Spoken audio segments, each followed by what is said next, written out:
В Якутске в минувшую субботу крупный пожар полностью уничтожил двухэтажный дом по улице Семена Данилова. Но пострадавшие не остались наедине со своей бедой. Неравнодушные граждане до сих пор несут вещи и продукты питания для помощи погорельцам. Подробности в сюжете Сусанны Рожиной.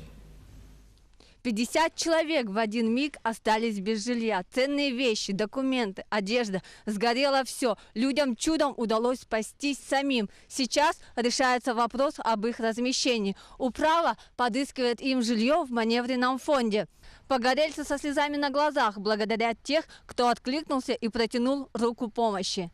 Я очень благодарна и строительному округу, и очень я благодарна МЧСникам, которые нас пытались спасти. Действительно, людей пришлось буквально вытаскивать из полыхающего дома. Все ценности остались в огне. В первую очередь жильцам сгоревшего дома необходимо восстанавливать документы. Управа строительного округа помогает им в этом. Волонтеры также не остаются в стороне.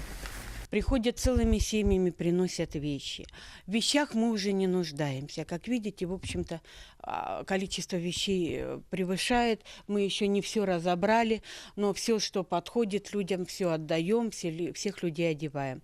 Продукты питания, конечно же, нужны. Делаем распределение, все получают, потому что сейчас люди остались и без денежных средств, и без всего. Многие из них размещены у знакомых. Открыт специальный счет для сбора финансовой помощи для погорельцев этого дома. Отчет о собранных деньгах будет на официальном сайте Управы строительного округа. Все прозрачно, отчитываемся средства массовой информации и по рассылке, кто кому что отдал.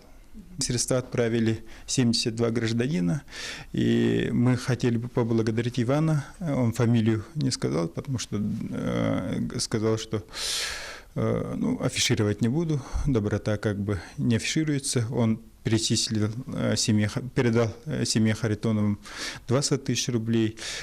Соседи по улице Семена Данилова 3/3, они собрали 10 тысяч рублей, они передали семье Вайхайпин. И также семье погибшей оказали финансовую помощь. Откликаются все горожане, от мала до велика. Даже школьники приходят и оказывают свою посильную помощь. Погорельцам Семена Данилова. Я решил им помочь и принес макароны.